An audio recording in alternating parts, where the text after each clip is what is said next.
but I do see the way that that lands for clients, and I do see the way that it lights me up, and how when I talk about it, uh, people around me, instead of being like, yeah, we've heard you talk about this for 10 minutes already, are like, you're really fired up about this.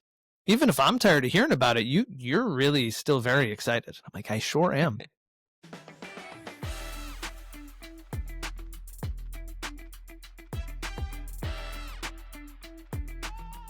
Holly, welcome back to the Mental Training Lab. This is born from our previous interview. And after we hit stop on the recording, we were talking, and you had mentioned that you had more questions for me, but the way that things were set up, we just hadn't had a chance to really balance the scales in terms of sharing. And so we floated the idea of a podcast takeover. And so you get to be in the host seat today and ask questions of me, with the topic still being these contemplative practices and exploring how they impact our life, and then how they impact our performance. Did I get it right? You got it right. And I'm so excited to be having this takeover bid, a successful takeover. That's right. I get to hand the mic over, and then I'm no longer in control, which is both exhilarating and terrifying. Ah, yes. Well, lucky for you, Pete, I love being in control. So then I'm in good hands. All right. So I'm going to take over now. So, Pete, I am really curious about your path and your interest in contemplative practices and how they've influenced your life. As you know, I'm a psychiatrist. I work in college student mental health. So I work with college students all the time. And they place so much emphasis on, like, what am I going to be doing? Like thinking about their career, but way down the line, and feel this pressure. They have to figure out like what they're going to do with their life way down the line. Mm-hmm. And it's my experience, and from the little bit of conversation I've had with you, is that when you're in your 20s and you imagine what your life is going to be like in your 40s, it's not actually possible to imagine it because you're so influenced by all the little things that happen along the way. There's all these twists and turns. And what we really have to do is just show up with trust and interest, curiosity, do the next thing, and then see how that feels, see what opportunities arise, and then do the next thing. And in our conversations, it feels to me like that is exactly how your path has unfolded. Yeah. So I kind of want to do this sort of like little backward. I want to do some time traveling with you. So beautiful. Describe for us what your job, what your career, what your professional life is now. So tell me what you do now. Yeah. And then we'll work our way backwards. Maybe, yeah, perhaps. I don't know. You're in charge. I don't need to know. But first, I want to hear what you do now. And then we're going to figure out how you got here. That's what I'm interested in. Yeah. So right now, as the manager of learning and development for the Blackhawks, I'm developing curriculum with the experts in our organization and getting that curriculum into an app so that our players can access that information and help their growth curve get a little steeper, a little more effortlessly. And so it's an opportunity for me to be really curious and try and understand things that are often outside of my realm of expertise, but try and understand how to deliver those in a way that people are going to pay attention, that they're going to get the useful bits out of it, and how to do that in like a really potent couple of minutes instead of saying, all right, let's sit down for a 16-week college course. And so I have that part of my path, and then I'm still actively working and honing my craft as a mental performance coach. And often that looks like sitting down with others in a one-on-one setting and helping them identify something that feels really impossible, but also a goal that they would really like to make a reality. And to start from that place of like the double bind, I want it, I can't have it. And then coach their skill set and their ways of being until that thing that's impossible becomes possible for them. Wow. And so, What a beautiful approach. Yeah.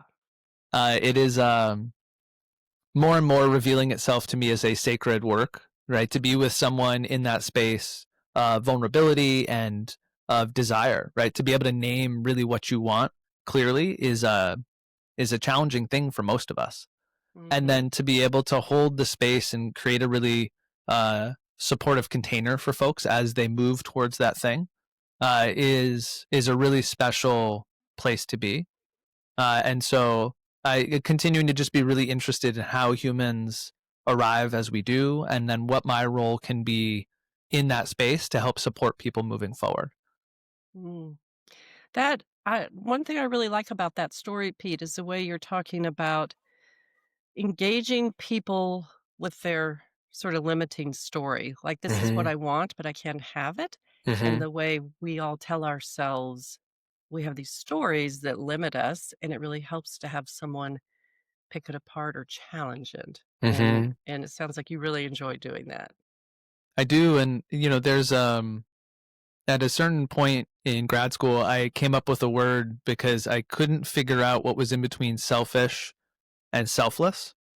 Uh, and so this doesn't feel quite selfish because I'm not just doing it for me, but it also is partly deriving, like I want the benefit too. And so I find that the work I then apply to myself. And like oftentimes, if I haven't gone to that place or haven't experienced that type of transformation, I'm not going to be able to serve my clients in that way as well. And so, for instance, one of the things that I'm wrestling with currently in terms of limiting belief and how it plays out in my action and how it affects the reality around me is that for the longest time, I believed that things are only worthwhile if they're challenging. And there's a lot of examples I can pull from my world of performance psychology where, to get outside of your comfort zone is going to be challenging. You can't grow inside your comfort zone, fact. And then you could just leave it there. But it's really interesting for me now to look at what's impossible based on those rules, actions, and then the reality that's around me, which means that I'll never have experience of effortless meaning, right? Something will have to be hard to be worthwhile means that I'm going to find a way to make it hard or I'm going to Mm. decide that it's not worthwhile. And that would take a whole set of options and opportunities and pull them off the table. And some of those opportunities and options I really would like. And so I'm starting to notice how things like this play out in my world and are limiting me. And then that allows me to have the experience with clients of saying, hey, I've had these things fall away before. I've noticed what it's like to be attached to and then choose to let them go, even though it's painful. And it then also allows, from a process standpoint, for me to arrive with a client a little more fully and a little more myself. And that then also facilitates that process as well. And so it's not selfish, but it is sometimes about me. Well, and you said that you had come up with a word, or did you say you'd come up with a word, or you're Yeah. looking for a word? So I'm curious what the word is. Selfful. Self-full. Ah, I like that. Self-full. So that was a really interesting example you gave to me of a story that for something to be meaningful or worthwhile, it had to be challenging or difficult or hard. Mhm. Yeah. And in the in the world of sports psychology, I bet that's a pretty potent belief. Can you think of an example in your own life of something that felt easy and also truly meaningful? Mm. You're not waiting to ask the hard hitting questions. The gloves are off. The nose is bloody. Here we go. You can say, "I prefer not to answer," if I you could. wish. I could Uh-huh. plead the fifth if I had to. Um, Instead, we're just gonna have some dead air while I sit and stare at the ceiling, trying to come up with a good answer. Yeah, Uh, I know. I'm supposed to give you the questions in advance, right? I'm not supposed to, like, hit you with this stuff without warning. it's so much better when I'm off balance in the moment.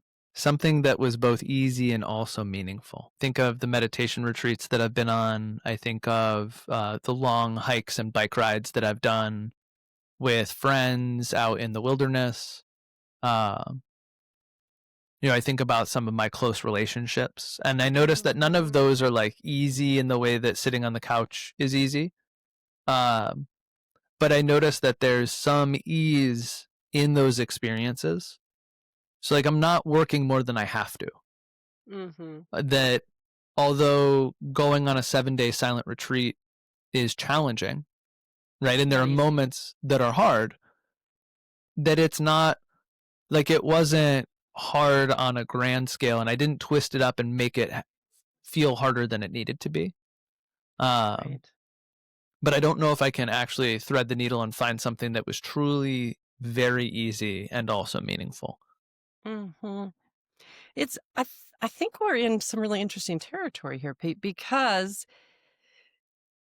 human experience is so rich and it's always the both and so like Hmm. when you're describing these outings with your friends or relationships are the perfect example, right? Like there's this fantasy that if you're in the right relationships, if you have the right friends and partners, it's just so smooth and easy. And sure it is sometimes, but anyone who has healthy relationships know that, and they take work, right? Hmm.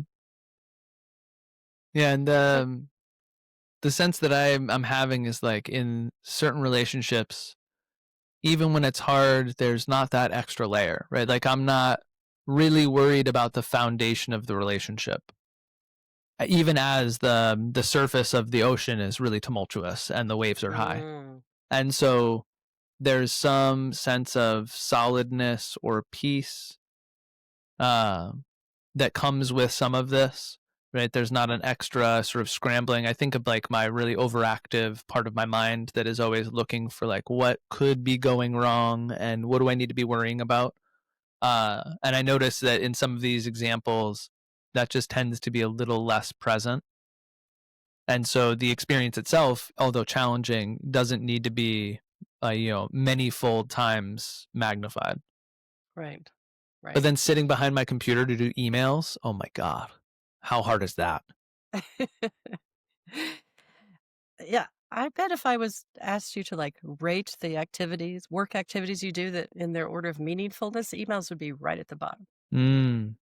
I try and think about like how to infuse more meaning into it because the correspondence can be important, right? There's important things True. happening, right? But in the like deluge of emails to respond to, it starts to lose some of its connection, and then it's like, all right, I have another one I need to respond to, and so yeah, I feel both ways about it. Yeah. Again, the both and of human Hmm. experience. All right, Pete, let's roll time back. Let's time Hmm. travel back a little bit. So I'm curious about let's say mid 20s when Mm. you were thinking about your career, imagining what you were going to be doing. What did you think you were going to be doing? Do you recall? What do you know what path you were on at that time? Yeah, I started my grad school experience at West Virginia when I was 23, and I finished my PhD at 28 and moved to Colorado to start being a professor and teach at a university there. And And so, yeah, when you were getting your PhD, what did you think you were going to do with it? Like what why were you getting it? What was the reason for putting yourself through a yeah, difficult but meaningful experience of getting a PhD? yeah. It's a great question. The truth is that my dad is a doctor, and so I was like, I'm gonna be a doctor too. And I graduated college with a psychology degree, and you can't do anything with a BS in psych other than wait tables, um, and go to grad school if you want to work in the psych field. And so, and it also was 2008, and the Mm, financial crisis had hit. And so all of those things together, and also my developmental stage, I was not prepared to be a full adult. Was like, well, I can go to school for 5 more years. Let's do that. So that actually drove most of my decision making. Was like, I don't really know. I know that sports psych is the thing. I know that West Virginia is the place. I don't really know beyond that. And so like I imagined that it would be really cool to work with Olympic athletes, but mm, kind of left it there. It wasn't a goal. It was mhm. just like, oh, that'd be neat. And then I kind of just let the river flow. And, I ended up teaching and enjoying teaching. It was sort of like, I guess I do this. and a job opened up that I applied for and I got it. And I was like, okay, I guess I do this.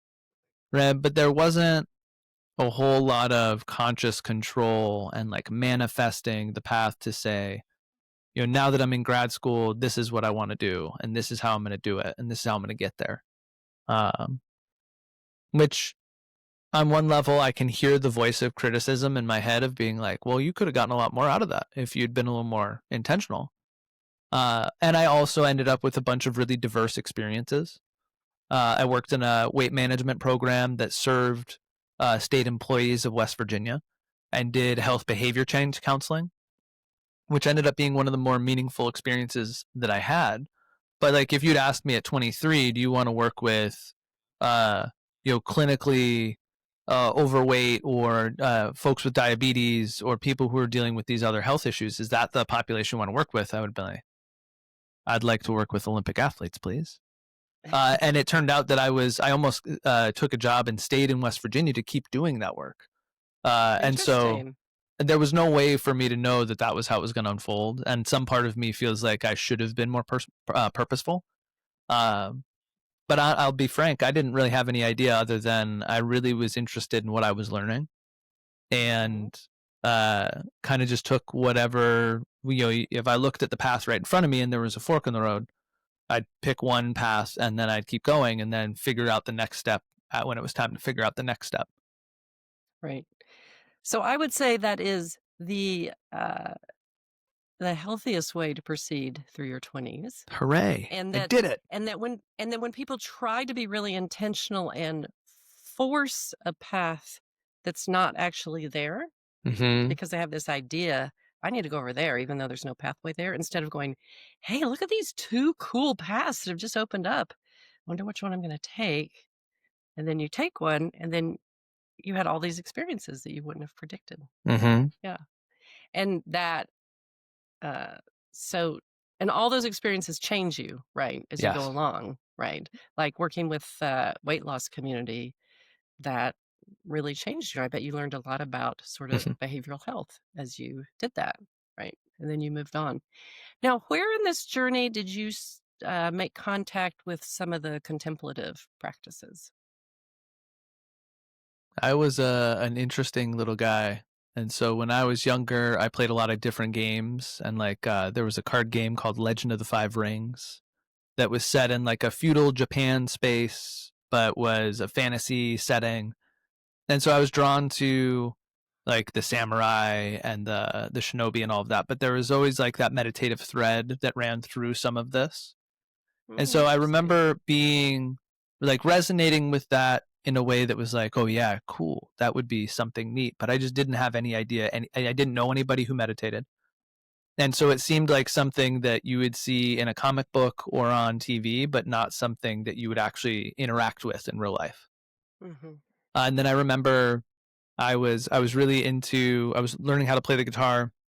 I was really into the Red Hot Chili Peppers as a 20-year-old.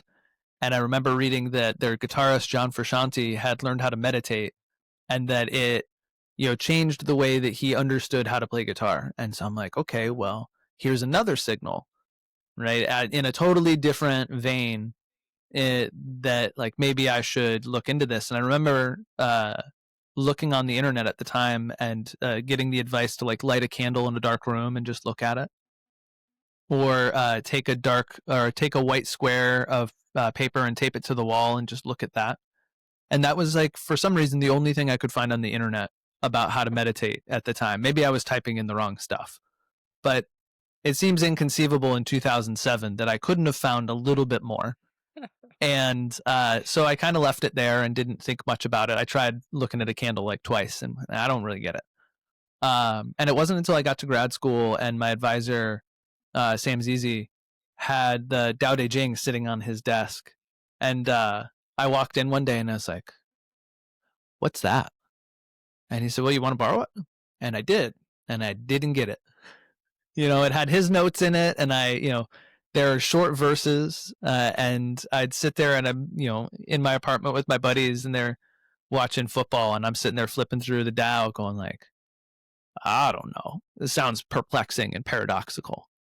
Um, but from there, I was exposed to like John Kabat-Zinn's work in one of my classes, and getting full catastrophe living, and starting to really get exposed to more of the traditional teachings, was where that started. So around 2009 or 2010 is when I really remember first meditating in the Vipassana style, and very quickly feeling something was different, but not being able to name it. Like, I was having these moments of presence, and although those had happened spontaneously throughout my life, as it's part of living, right? To actually cultivate that in a moment, I can remember laying on my bed in my room and having my eyes closed and following my breath, and then thinking about this is going to sound so mundane, the distance between me and the ceiling as I laid there. And there was a moment of like placing myself in space and time in a present moment that felt so different from the waking dream that I usually lived in. And so there was this, just even the briefest shift in consciousness. And I was like, I am here now. Oh my God. Whoa. Cool. And so I dabbled with meditation. I wasn't super, committed, in that I would go for a couple of weeks and then I'd fall off for a couple of weeks, and then I'd get back into it and I'd do 25 minutes instead of 5 minutes, and it really ebbed and flowed like that for several years as I continued to learn more about the whole experience as well. You know, Pete, there's so many beautiful little kernels in there that we could tease out. Um, One thing I really note is you'd been kind of learning about it, you'd been trying it, you've been reading it, and that all sort of sets up the possibility of having an experience of consciousness, but you don't really understand it. It's like someone Mm-hmm. describing what something tastes like, Mm-hmm. right? But you never tasted it. And then all of a sudden you're just lying there and you've kind of cultivated the ground, you've planted the seeds, and then all of a sudden you had this real experience of presence in this deep way that we talk about, but once you feel it, it's like, I get it. And like you Mm-hmm. remember it, right? Like you remember it because it was like, whoa, It's that. very, very vivid. And again, the folks listening are going to be like, yeah, the space from me to the wall, great. I know, because you can't describe it. You have to experience it. But it'd be like if you were staring up at space using a regular telescope that just showed you what the naked eye can see, and then somebody flipped the lens and allowed you to see in a different spectrum, and all of a sudden the universe came alive, and you could see dark matter and infrared and ultraviolet. It felt like that is like same thing. Everything's exactly where it was, but my experience of it was totally different. It was like a snap of a finger, and then it kind of fell back to earth. But I remember Mhm. that, and it's 15 years later. Yep. So that is really interesting, and I think it's really important for people to understand that what led to that Mm-hmm. was the work that you were putting in. And pretty much everybody does what you did, Pete, right? Mm-hmm. Like you tried it, you stopped, you read something, you tried it again, you got interested, you forgot about it. But even when you're just doing these little fits and starts, bits and pieces, you're cultivating the ground. You're creating the capacity, the opportunity for awareness to start to change you in certain Mm-hmm. ways.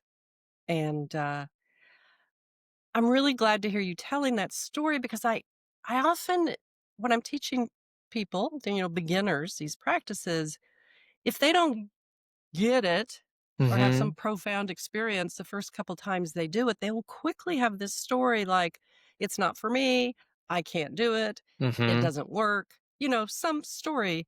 Uh, and the truth is, it's a process, right? And Mm-hmm. you, as you stuck with the process, you began to have these little moments, and then those pushed you forward, right? Then you're like motivated to keep exploring. Well, like, what was that? I'm going to keep exploring. Yeah. So Yeah. continue the story. How did you continue to explore? What continued to evolve for you?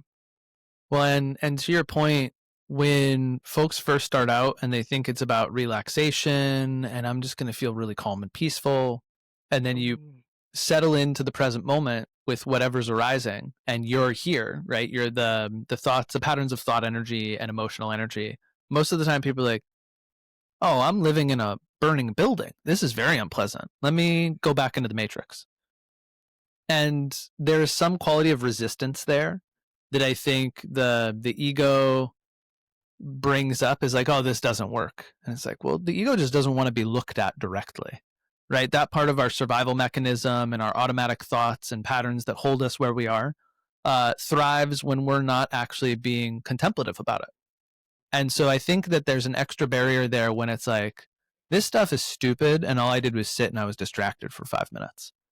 Well, that's not necessarily untrue, right? But it's not a charitable version of reality in a way that would keep you meditating. It's a way of framing reality that says like, yeah, you should never do that again. Interesting. Yes.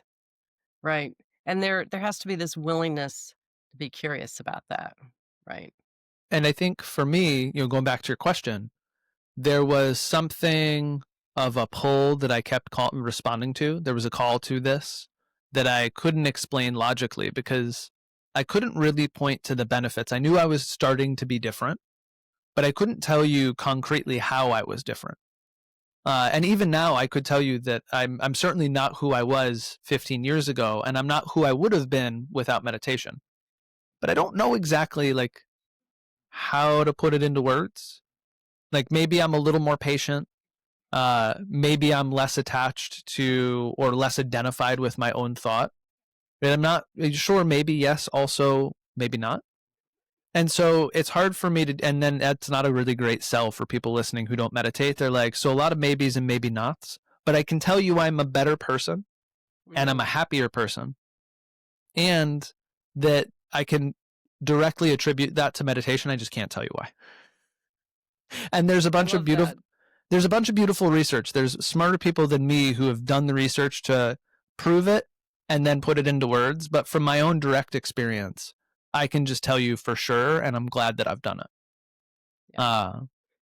And so, yeah, Pete, go ahead. That's my experience too. Like when I started, I thought, well, someone just set my hair on fire, and yes, why would I do that again? It's hard for me to articulate what it was that kept me curious about it, because it must be the incredibly rare individual who sits down for the first time to try one of these practices and finds it delightful. Mm-hmm. Because when I think about all my colleagues and peers and students, it's not going to be a transformative, peaceful, beautiful experience the first time you sit down. It's just not. But it can be interesting. And if you have people to guide you, and you can stay curious and kind of trust the process, then you can move into this place where I too would say I am a different person than I would have been if I hadn't embraced contemplative practices so much. And totally agree with you about this idea about fulfilled and happy and present and connected. And that's what shows up. But it's hard to explain why. Yeah. Yeah. And there's there's so much mystery baked into this. And so if I move forward a couple of years, I got into an immersive summer class that was all about wellness. And so it was 8 a.m. to 5 p.m. for a week, 6 days. And so you got to work out with the classmates, you got to eat with your classmates, but the foundation, the teacher, Bill Rieger Nash, had lived an incredible life. It was like 30 lifetimes mashed into one. And he was deeply grounded in contemplative practice, not just meditation, but also like the meditative inquiry, like mindful journaling. And his presence, it was something that I noticed with my advisor and that I was drawn to, who had the Tao on his desk. And then, getting into the space with Bill and feeling someone who had done this type of work or this type of practice, and just noticing that something felt different, right? Coming back to that sense of solidness, but also not rigidity, right? That he just felt like the best I can call it is like sort of the immensity of like a whale in the ocean. Is like it was not Mm, threatening, but you could just tell that he had something that was really solid that was underneath the surface. Um, and so we meditated, we did yoga, we did body scan work. This man was almost 80, and he was in the racquetball room playing volleyball with us, throwing himself around, diving on the floor. And so I'm like, I mean, I don't know if there's a fountain of youth, but this guy rides 30 miles a day to and from home to work, and he's doing and I was like, okay, there's something here. Um, mhm, and then I also had like just a wild experience where I was pretty shy still, or thought I was pretty shy. And I, during this 1 week window, I asked a woman out on a date, and she said yes. And I was like, something about me must be different, right? Like mhm, I'm arriving differently and people are resonating in ways, but I could never tell you for sure she said yes because I was more present and mindful. But I think that's what happened. And so this really then rippled out. This was during the summer. And then I moved into an apartment by myself, and it was like, all right, I set the conditions now. And that was where I think I really started to meditate more consistently. And I was really fortunate that at this point, fast forward a couple of years, apparently the internet had grown in a way that I was able to find more instruction.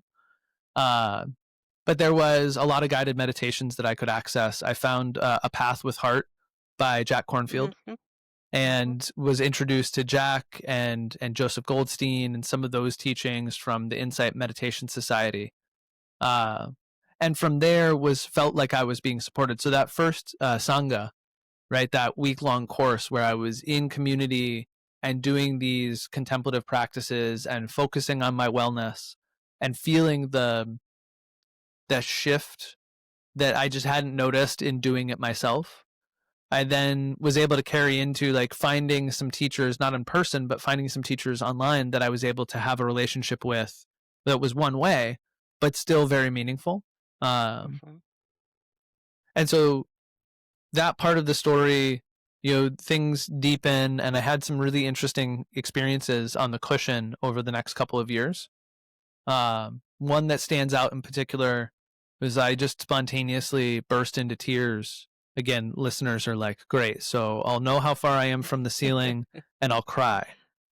And if I And we're ask all somebody out on after. a date, maybe they'll say yes.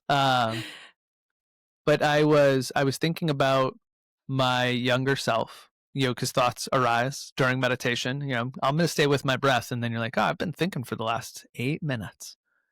Uh, but I thought about my younger self as a wrestler. I had a career-ending shoulder injury as a senior in high school, and I Mm, was really, really invested in being successful. But I was so tangled up. Talk about making things harder than they needed to be. Uh, I was so tangled up, and I got in my own way in so many different ways, and I was so heartbroken when I didn't get the success that I wanted. And there was a physical manifestation of that with a dislocated shoulder and a shoulder repair surgery. And I was sitting there and just had these images float up. And then I started crying, and there was such compassion that was suddenly available.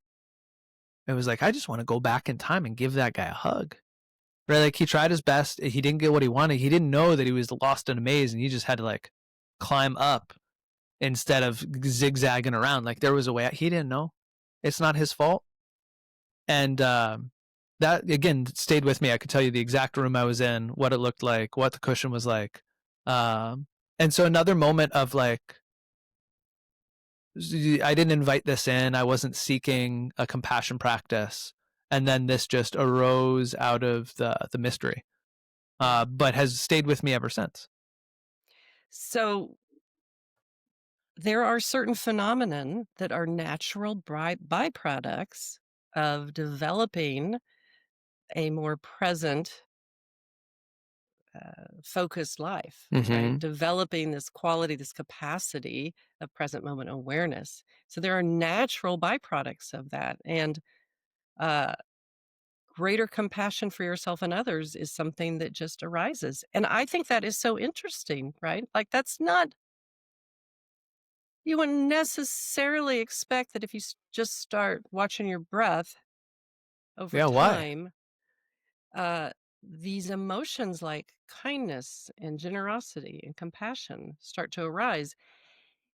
And I think the link between that and how much better that makes your life can also people maybe they're like, uh, how I mean, because am I gonna get what I need? Like, Mhm. don't I need to, like, get ahead? Right. Uh, and yet, when you start having these, uh, feelings, emotions, recognitions start to arise, your life does just get better. It really does. Uh, Mhm. there's another spontaneous arising, so I'll fast forward a little bit. Um, I owe my friend Paul Giberson a debt because I had been still off and on meditating. Now I'm in Colorado and a real boy, right? I've got a job and all of that. And my friend Paul, when he'd heard that I was meditating, had almost no experience, but he decided he was going to be an everyday meditator. And I didn't find out until about 6 months into his experience because we were connected on one of the apps that we use to measure. I think it was Insight Timer. And I looked and I was like, are you effing kidding me? He's meditated 100 and something days in a row, and I've meditated 3 days. And I asked him about it. He said, oh, yeah, I just decided that, like, you'd convinced me that it was important, so I was going to do it. I went, well, that's inspiring. I'm gonna do that too. And so this was really the start of my first like long string of not a month on, a month off, or 3 weeks, 2 weeks, uh, but stringing together like several months into almost a year of being consistent with being on the cushion. And then that paired with a desire to try my first retreat. And so I went to a place just outside of the Fort Collins, Colorado, and wasn't fully silent. The rules were a little more relaxed than some of the retreats I've been on since, which ended up being perfect for my first one. And to this idea of spontaneous arising, that when we're more present to the way that our world is and how we are in it, right? You named compassion and kindness, but playfulness shows up Mm. too in a way that if you've ever sat with a meditation teacher for any like some usually a short period of time, but certainly extended period of time, like they're cracking themselves up giving you meditation instructions. Yeah. And what ended up happening was we were in a period of silence, and there was this beautiful um, structure on the grounds called the stupa, the Great Stupa. Mhm. Um, and it had a 25-foot Buddha inside and everything. It was really ornate and beautiful, but you had to walk from the meditation hall outside in the mountains, on these paths to get there. And I don't know how it happened, but all of a sudden a game of tag spontaneously broke out. And these are like everywhere from late 70s all the way down to like early 20s. So it's not like it was the kids acting a fool. It was like all of us had our kid in us, and all of a sudden it just erupted, and we were giggling. It looked like a recess at a elementary school, and I was really struck in the moment, going like, I love it. we've all been doing this serious work of meditating for 4 or 5 days now, right? Really putting our nose to the grindstone to make things happen. And now all of a sudden we're just kids. Um, and so recognizing too that in addition to that humanity, right, the softness of compassion and Mhm. kindness, there's also the playfulness of our free child, that inner part of us that finds delight and is curious and just wants to kind of mess around with the world because, hey, this is where we are. This is where it's at. Yeah. There's the, joy bubbling Yes. up, Yeah. right? And delight. There's this sense of delight that, and it just can come at any time for no good reason. I love the image of y'all playing tag, by It the was way. so spectacular. I could feel in the moment. This doesn't usually happen, but I could feel this was an important moment in the moment. And Mhm. I've thought about it a lot since, because anytime I'm trying to make things harder than they need to be, I'm like, somewhere in here is a kid who just wants to be like, this is silly. This is so silly. Like, you can still take it seriously, but also this is all. We can be delighted and curious and a total goofball too. Yeah, the both and. That's right. So that was the start of your retreat experience, and it Mm-hmm. is quite common for when people eventually, you know, get around to going on a retreat. that tends to be a pretty transformative experience or the start of a transformative experience. Hmm. And it sounds like you then sort of moved on to more retreats down the road. So you continued to feel like it was making a difference. So tell Hmm. us about that process. I've been on 2 more retreats, both at the Insight Meditation Center in Barre, Massachusetts. And the big difference in the first retreat I was on and these 2 is that in the IMS tradition, it's silent. You don't make eye contact. This is the part that blew. I knew it was going to be silent. The part that blew me was like, you don't look anybody in the eye. I was like, well, that just seems unhuman. It's totally disrespectful. I don't like this at all. And then a day later, I'm walking down the hallway and I pass somebody and I didn't have to look at them. I didn't have to nod or smile. I got to just be in my own space. I had permission to just be with me. And I was like, ooh, this is fantastic. Never mind. I take it back. Uh, but that was always the part when I'd come back out of retreat and I'd tell people, they'd be like, no eye contact? That's nuts. You're crazy. Like, for a number Yeah. of reasons, yes, you're right. The silence, like when you want to tell people about your retreat experience, the thing they really latch Mm-hmm. onto is the silence, and That's right. along with the no eye contact. Like that's that's what they're really interested in. That's what they want to hear about. That's what makes them feel like, oh, that sounds really hard. It's like Mm-hmm. the silence is not what the whole thing is about. That is the least of it. That is not what makes it hard, being silent. It's the whole thing is again hard to put into words, but the one of the lasting uh, understandings that I got from these experiences was that the conditions really do influence us. We often want to put more weight on our actions and our, again, from my realm of performance psychology, right? Mental toughness and imposing your will, making things happen is really highly lauded. And then to recognize that, like, I can't go where I went in my retreats in everyday life because the conditions just simply aren't set for that to happen. But to notice that when you set the conditions where you don't have anything else to do, right? And it's such a gift. Like the food was made for us. Um, and you rotate on assignment. Folks listening, if you've not been on retreat, this was another thing that surprised me the first time is like you work when you're on retreat. Uh, and so, like I chopped vegetables, I cleaned dishes. And the idea is that everybody, you look around the room when you're getting ready to meditate and you know that you've been connected to people because one of those people cleaned your bathroom, right? One of those people chopped your vegetables. You then cleaned up afterwards for them. And so there's this sort of swirling reciprocity that then pulls the Sangha closer together. But at first I was like, wait, I'm going to pay to come hang out in the mountains and do your dishes. And so I was resistant to the idea. But the underlying truth is like, I'm being supported at home, right? There are things that I don't have to worry about when I'm on retreat that other people are handling for me. And so you've set the conditions to be able to just be exactly where you are. And every time the thought arises of being like, well, what about that? You're like, I'm on retreat. I can't go answer my emails. I can't write that thought down because they've asked me to not bring a notebook. So if it's important, it'll have to come back at some point. And so creating such unusual conditions creates unusual consequences.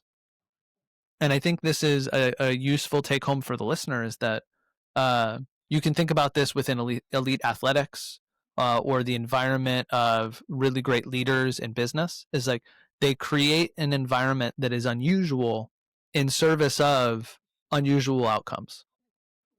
And so the metaphor I've used before is like the early part of a retreat is like you're at the top of the ocean and you're getting tossed around by the waves. And then just over the course of the first few days, you are sinking down to the bottom. And there's a point at which you reach the bottom of the ocean and everything is very slow and it's very quiet.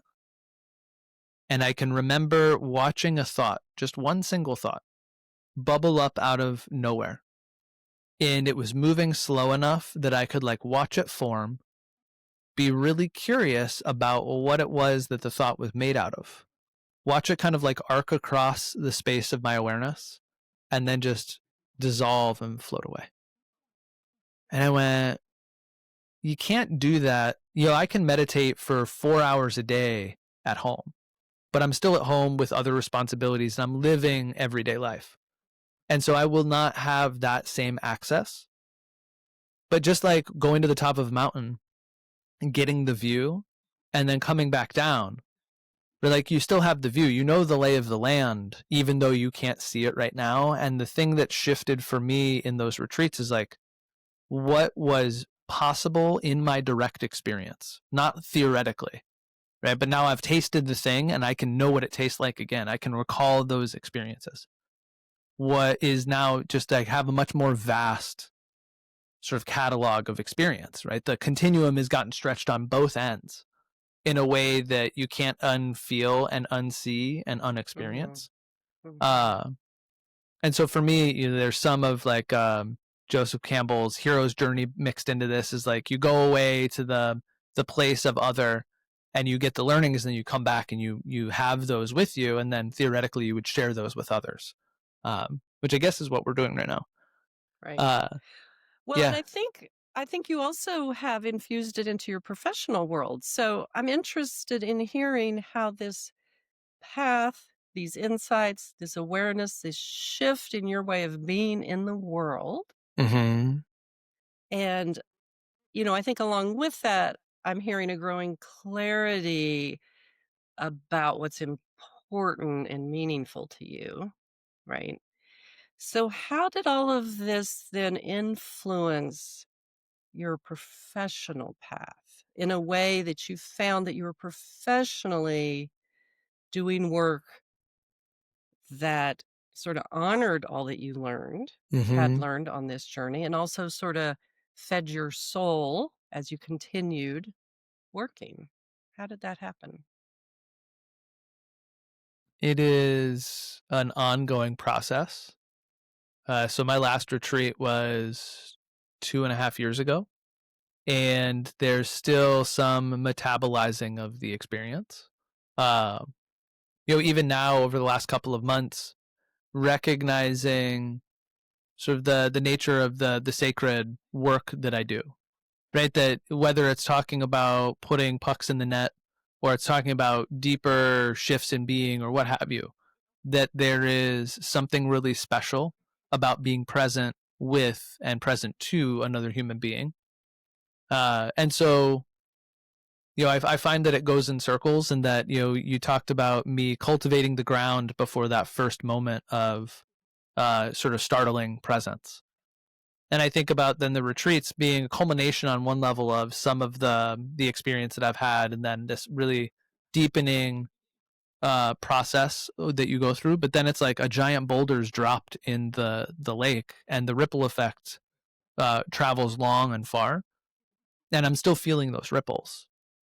And so, for me, I get asked every once in a while, like, where does mindfulness and meditation show up in your practice with others? And it's everywhere, even if we're not doing meditation. And the reason for me is that uh, understanding impermanence, right? Knowing that whatever is here has the nature to arise, then it also has to have the nature to pass on, really informs the way that I teach people to experience or navigate their own experience.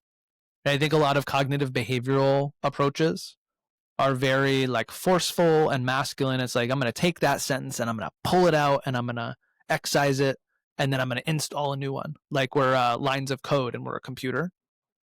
And I think that the approach that infuses more mindfulness and comes from a meditative place, things like ACT or DBT, they're just much more permissive. It's like you don't have to play whack-a-mole with that sentence, right? Your quality of attention can just then shift to something else, and that thing's going to just move on its own, and you don't have to waste any energy on it. And so the sell I end up making is usually like, do you want to save energy and be less combative with yourself while also performing better? I've got an answer for you. It's not going to always be pleasant, but it works because this is the nature of our mind and the nature of our experience. Uh, and so it can't help but show up everywhere as I think about how I'm helping people engage the emotions that arise, the thoughts that are here, the sensations that are in their body as they're trying to perform under pressure. All of this is still part of that tapestry of consciousness.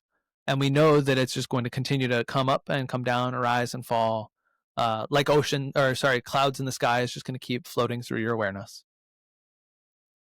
So that so that's, you were talking about impermanence, which is one of the primary lessons of a contemplative practice is this awareness that nothing is permanent. Everything Mm-hmm. is changing. There's no experience, there is no object, there is nothing that isn't changing and part of an ever changing world. And the more aware you've become of that, the easier it becomes to kind of navigate difficult situations. And you've been able to share that learning Mm-hmm. in your work and think about that in your work. And the tantalizing piece for clients is like, great, I just step right over it. And it's worth noting for the listener that this understanding of impermanence, right? I'm really, really sad right now. Well, this too shall pass isn't then, all right, pass right now, right? The understanding of impermanence allows me to be more present to what's here because it's not feeling threatening in the way that, like, if I'm going to be this sad forever, I don't want to feel this.